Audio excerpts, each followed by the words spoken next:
श्री गणेश देवा श्री गणेश देवा श्री गणेश देवा।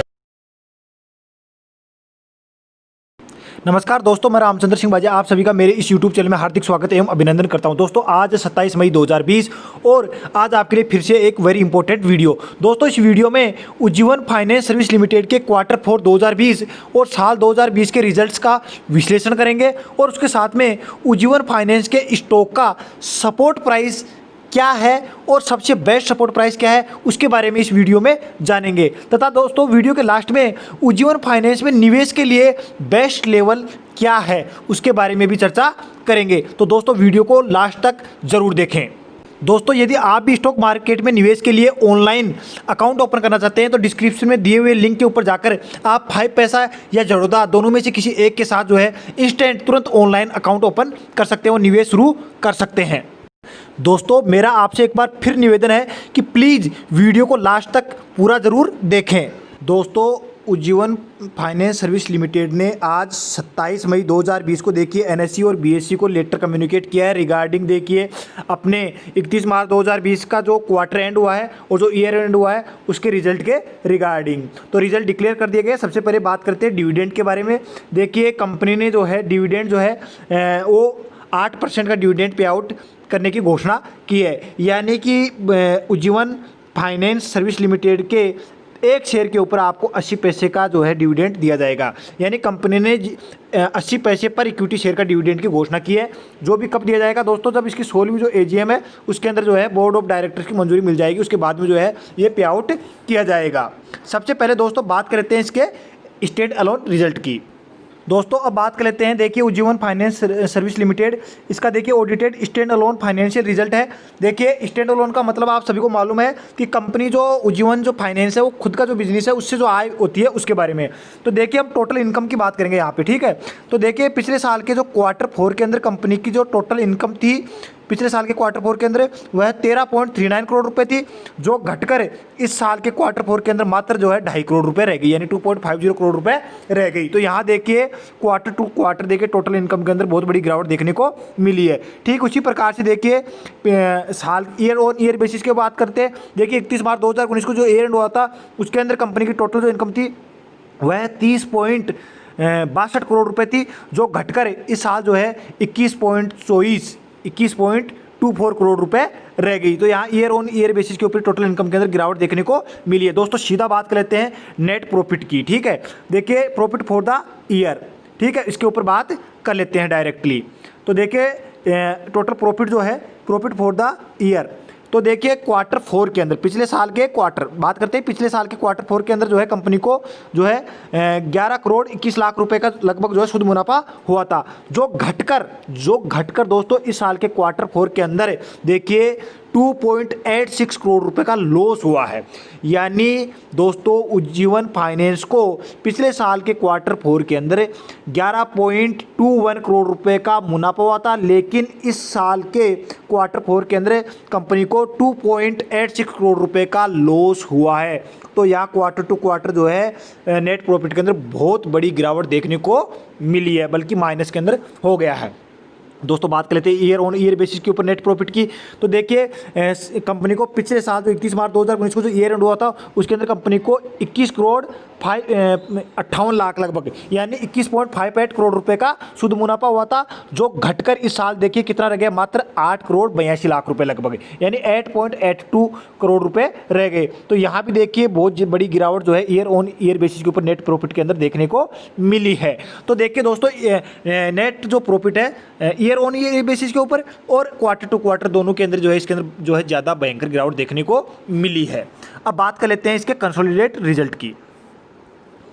दोस्तों ये अब हमने जो है जस्ट अभी उज्जीवन जो फाइनेंस है उसका स्टैंड अलोन रिजल्ट देखा, लेकिन यहाँ मैं आपको कहूँगा कि आपको प्रीफर करना चाहिए इसके कंसोलिडेटेड रिजल्ट को देखना चाहिए, क्योंकि देखिए उज्जीवन स्मॉल फाइनेंस बैंक क्या है, इसकी एक सब्सिडियरी कंपनी है। यानी उज्जीवन फाइनेंस लिमिटेड ने जो है अपनी सब्सिडियरी कंपनी के रूप में बैंक की भी स्थापना, एक छोटे बैंक की स्थापना कर रखी है जिसका नाम है Ujjivan small finance bank limited, ठीक है। तो इससे इसको एक बड़ी आय जो है वो होती है।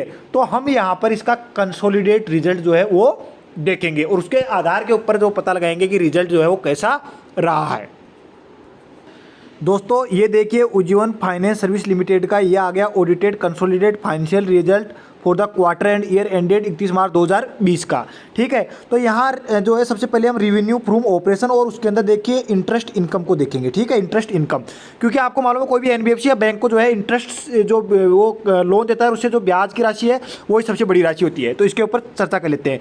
देखिए पिछले साल के जो क्वार्टर 4 के अंदर, ठीक है, जो इंटरेस्ट से जो आय हुई थी कंपनी को वह हुई थी लगभग 559.04 करोड़ रुपए। ये देखिए राशि जो है लाख में दी हुई है, करोड़ में हमने इसको चेंज कर दिया है, तो करोड़ में बोलेंगे हम यहाँ पे इसको। तो देखिए पिछले साल के क्वार्टर 4 के अंदर कंपनी को लगभग 559.04 करोड़ रुपए की इंटरेस्ट इनकम हुई थी, जो देखिए यहाँ क्वार्टर 4 के अंदर, इस साल के क्वार्टर 4 के अंदर बढ़कर देखिए 773.27 करोड़ रुपए हो गई है। तो यहाँ देखिए इंटरेस्ट इनकम के अंदर जो है एक ग्रोथ देखने को मिली है कंसोलिडेट रिजल्ट के अंदर। दोस्तों बात कर लेते हैं ईयर ऑन ईयर बेसिस के ऊपर। देखिए 31 मार्च 2019 को जो ईयर एंड हुआ था उसके अंदर इंटरेस्ट इनकम थी कंपनी की 1916.81 करोड़ रुपए, जो बढ़कर इस साल देखिए 31 मार्च 2020 को जो ईयर एंड हुआ उसके अंदर बढ़कर देखिए 2813.63 करोड़ रुपए हो गई। तो यहाँ देखिए इंटरेस्ट इनकम के अंदर ईयर ऑन ईयर बेसिस के अंदर भी अच्छी ग्रोथ देखने को मिली है कंसोलिडेट रिजल्ट के अंदर। दोस्तों अब बात कर लेते हैं एक्सपेंसेज में। देखिए हमने इंटरेस्ट इनकम देख ली, उसके बाद हमने टोटल इनकम नहीं देखी, नेट इनकम नहीं देखी। अब देखिए हम बात करते हैं डायरेक्ट एक्सपेंसेज में। एक्सपेंसेज में सबसे जो इंपॉर्टेंट चीज़ है इम्पेयरमेंट और फाइनेंशियल इंस्ट्रूमेंट। ठीक है, इस कॉलम के ऊपर जो है बात कर लेंगे, क्योंकि ये राशि जो होती है वो प्रोविजन की राशि होती है। देखिए बैंक जो है या एनबीएफसी जो है लोन देती है, वो अगर पोटेंशियल जो है एनपीए होने की संभावना होती है तो उसके लिए प्रोविजंस करने पड़ते हैं, तो ये जरूर देखेंगे यहाँ पे हम। देखिए पिछले साल के क्वार्टर 4 के अंदर ये जो राशि थी वह मात्र 26 करोड़ रुपए थी। देखिए ठीक है, प्रोविजन की राशि मात्र 26.58 करोड़ रुपए थी, जो इस साल क्वार्टर 4 के अंदर बढ़कर देखिए 26 करोड़ रुपए से बढ़कर कितनी होगी, 90 करोड़ रुपए हो गई।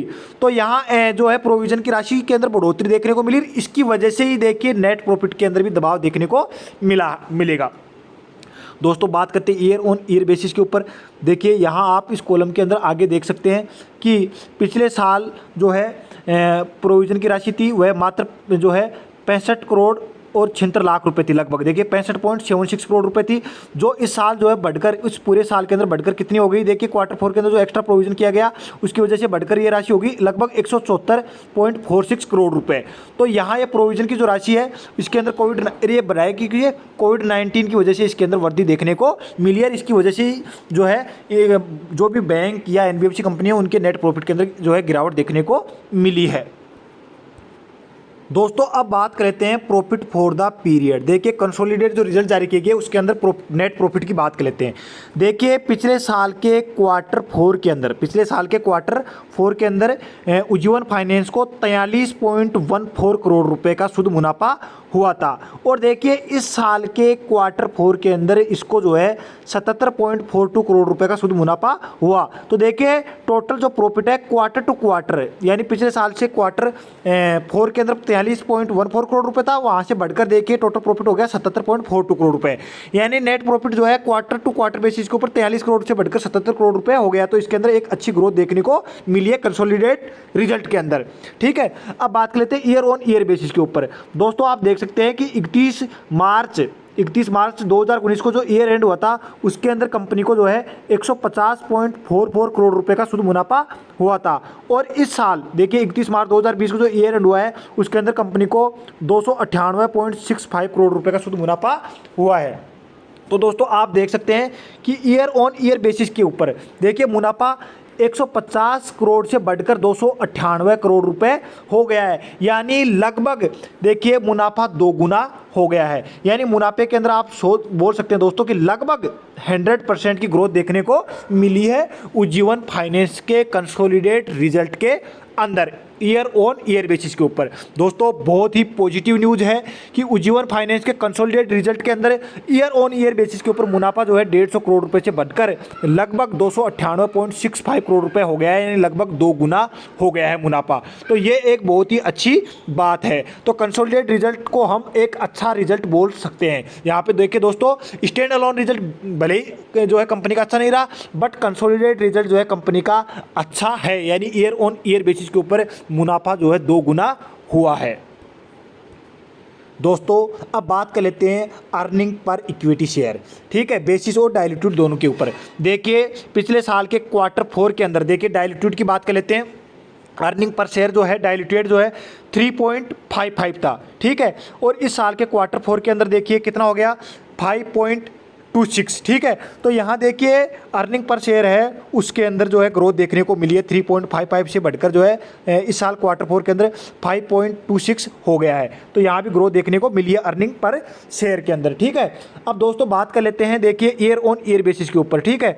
देखिए ईयर ऑन बेसिस के ऊपर डाइल्यूटेड जो है अर्निंग जो पर शेयर है वो था 12.38, ठीक है, 2019 के अंदर, यानी जो 31 मार्च 2019 को जो ईयर एंड हुआ था उसके अंदर अर्निंग पर शेयर डाइल्यूटेड 12.38 था, जो इस साल बढ़कर देखिए कितना हो गया 23.21 हो गया। तो यहाँ भी देखिए लगभग 2 गुना हो गया, ठीक है, अर्निंग पर शेयर लगभग 2 गुना हो गया, क्योंकि कंपनी को प्रॉफिट जो है लगभग 2 गुना हुआ है, ठीक है। तो दोस्तों यहाँ देखिए कंसोलिडेटेड रिजल्ट के अंदर Q2 ठीक है, और ईयर ऑन ईयर बेसिस के ऊपर नेट प्रॉफिट के अंदर जो है ग्रोथ या वृद्धि देखने को मिली है, और ईयर ऑन ईयर बेसिस के ऊपर तो लगभग 2 गुना प्रॉफिट जो है बढ़ा है, यानी 100% जो है प्रॉफिट ग्रोथ हुई है ईयर ऑन ईयर बेसिस के ऊपर। तो दोस्तों अगर साल टू साल जो है प्रॉफिट की बात करें तो उज्जीवन फाइनेंस के प्रॉफिट के अंदर जो है अच्छी ग्रोथ देखने को मिली है, यानी प्रॉफिट बढ़कर जो है लगभग 2 गुना हो गया है।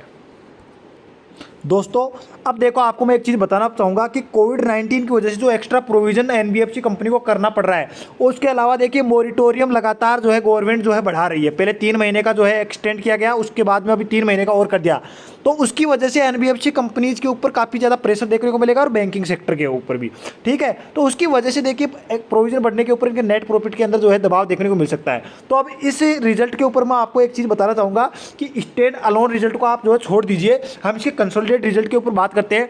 तो कंसोलिडेटेड रिजल्ट के अंदर दोस्तों Q2 ठीक है, Q2 ठीक है, अच्छी ग्रोथ देखने को मिली है।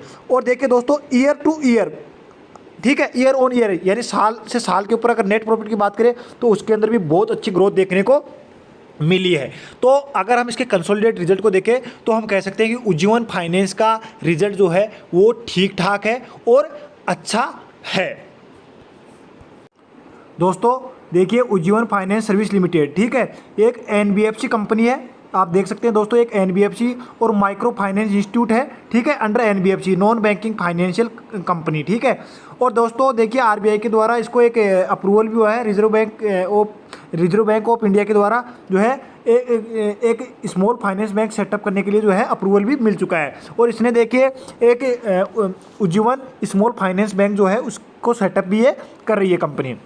दोस्तों उज्जीवन फाइनेंस सर्विस लिमिटेड का मार्केट कैप है वो 1904 करोड़ रुपए है, और इसकी जो करंट प्राइस है वो 156 रुपये 45 पैसे है। देखिए 52 वीक का हाई 415.55 है, और 52 वीक का लो जो है 124 रुपये 55 पैसे है, ठीक है। दोस्तों आप देख सकते हैं कि इसका जो डिविडेंड यील्ड है 0.83% है, ठीक है। अब देखिए दोस्तों सबसे बड़ी जो चीज़ ध्यान देने वाली है, बुक वैल्यू जो है स्टॉक की 167.91 है, और स्टॉक जो है ट्रेड कर रहा है 156 रुपये 45 पैसे के ऊपर। दोस्तों आपको बता दूं कि स्टॉक जो है अपनी बुक वैल्यू से भी कम प्राइस के ऊपर ट्रेड कर रहा है। और आपको बता दूं कि बड़ी बड़ी जो एनबीएफसी कंपनी है वो अपनी बुक वैल्यू से 2 गुना 3 गुना 4 गुना 5 गुना तक जो है ट्रेड कर रही है, बट ये कंपनी जो है नई कंपनी और अपनी बुक वैल्यू से भी कम प्राइस के ऊपर ट्रेड कर रही है। तो आने वाले समय के अंदर लॉन्ग टर्म के अंदर देखिए अच्छी ग्रोथ दिखा सकती है। तो ये 156 रुपये का जो लेवल है इसके ऊपर आप बाय कर सकते हैं, और आने वाले समय के अंदर दोस्तों आपको नहीं बोलूंगा कि शॉर्ट टर्म के अंदर आप इसके अंदर ज़्यादा पैसा बना सकते हैं, बट लॉन्ग टर्म के अंदर जो है काफ़ी ज़्यादा संभावना है कंपनी के अंदर है। देखिए इसके स्टॉक की फेस वैल्यू भी 10 रुपया है, ठीक है। और देखिए दोस्तों अर्निंग जो पर शेयर है वह 21.54 है, बहुत अच्छा है, अर्निंग पर शेयर भी अच्छा है कंपनी का, ठीक है। और देखिए डेट ऑन इक्विटी जो है 6.82 है, प्रमोटर होल्डिंग जो है 0% है, ठीक है। और देखिए ईयर ऑन ईयर बेसिस के अंदर जो प्रॉफिट ग्रोथ है उसके अंदर 126% जो है ग्रोथ देखने को मिली है, और ईयर ऑन ईयर बेसिस के ऊपर जो है क्वार्टरली जो सेल्स ग्रोथ है, ठीक है। देखिए दोस्तों ईयर ऑन ईयर बेसिस की प्रॉफिट ग्रोथ है 126% है, और ईयर ऑन ईयर बेसिस के ऊपर जो क्वार्टरली जो सेल्स ग्रोथ है उसके अंदर 50.78% की वृद्धि देखने को मिली है, ठीक है। और return on equity 8.38%, profit growth है 51 51.84%, सेल्स ग्रोथ जो है 47.16%, और रिटर्न और 3 साल के अंदर रिटर्न है नेगेटिव में दिया है 3 साल, क्योंकि इसकी वजह से अभी ये कोविड-19 की वजह से स्टॉक जो है काफ़ी लो के ऊपर ट्रेड कर रहा है। तो रिटर्न ऑन 3 ईयर जो है माइनस के अंदर 20.35%। दोस्तों अब ये डाटा देखने के बाद इसके 1 ईयर का चार्ट देख लेते हैं। दोस्तों आप देखेंगे 1 ईयर के चार्ट में अगर आप ध्यान से देखेंगे कि यहाँ पर देखिए दोस्तों, इसने जो है हाई जो है लगभग जो है 410 रुपये का बनाया था, यानी 404 के ऊपर इस साल 7 फरवरी 2020 को ये अपने हाई के ऊपर जो है ट्रेड कर रहा था। उसके बाद में देखिए दोस्तों, इसके अंदर कोविड-19 की वजह से जो है गिरावट देखने को मिली, और गिरकर ये स्टॉक देखिए दोस्तों, इसने जो है 143 रुपये का जो है एक जो है लो बनाया, ठीक है। और यहाँ पर आप देख सकते हैं दोस्तों कि एक अच्छा जो सपोर्ट है वो 143 रुपये के ऊपर इस स्टॉक का एक अच्छा सपोर्ट लेवल है, ठीक है। देखिए 7 अप्रैल 2020 को ये स्टॉक जो है 143.30 के ऊपर ट्रेड कर रहा था, और यही इस स्टॉक का जो है चार्ट के 1 ईयर के चार्ट के ऊपर सपोर्ट दिखाई दे रहा है। और करंट टाइम के अंदर ये स्टॉक जो है 156 रुपये 45 पैसे के ऊपर ट्रेड कर रहा है।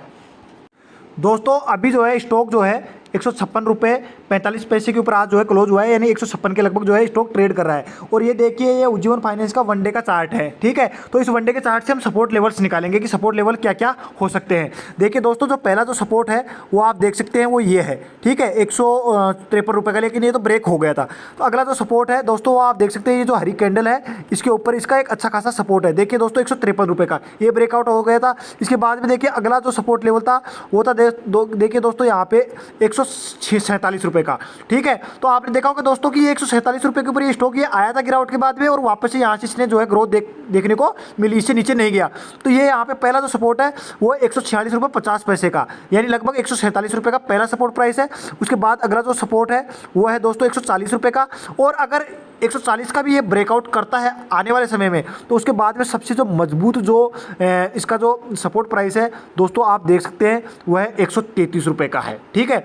तो 133 रुपये का जो सपोर्ट जो प्राइस है वो बहुत मजबूत सपोर्ट है। 133 रुपये, यानी 133 रुपये से नीचे जाने की संभावना बहुत कम है। बाकी शेयर मार्केट में दोस्तों कुछ नहीं कहा जा सकता कि स्टॉक जो है कहाँ तक गिर सकता है और कहाँ तक हाई जा सकता है, बट चार्ट के हिसाब से 133 रुपये बहुत मजबूत जो है सपोर्ट प्राइस है, और 147 रुपये का एक बहुत अच्छा सपोर्ट प्राइस पहला सपोर्ट प्राइस है। और अभी स्टॉक जो 156 रुपये के ऊपर ट्रेड कर रहा है। तो दोस्तों मैं बताऊंगा कि अगर आप इस करंट लेवल के ऊपर यानी 156 रुपये के लेवल पे अगर कल मार्केट ओपन होता है तो उसके अंदर निवेश करें या नहीं करें। दोस्तों मैं आपको एक चीज़ बताना चाहूँगा कि अगर आप आने वाले समय में कल या परसों या आने फ्यूचर के अंदर उज्जीवन फाइनेंस के अंदर अगर आप निवेश करना चाहते हैं तो दोस्तों आप 147 रुपये से लेकर 147 रुपये से लेकर और 160 रुपये के बीच में, दोस्तों 147 रुपये से 160 रुपये के बीच में लॉन्ग टर्म के लिए आप इस स्टॉक के अंदर निवेश कर सकते हैं। दोस्तों मैं आपको ये नहीं कहूँगा कि स्मॉल टाइम के अंदर या शॉर्ट टर्म के अंदर उज्जीवन फाइनेंस के अंदर पैसा बन सकता है, बट दोस्तों इसका रिजल्ट देख के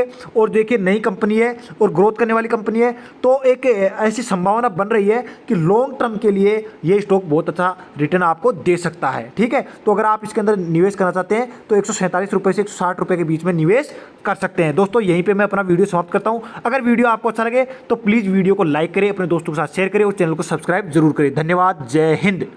वंदे मातरम।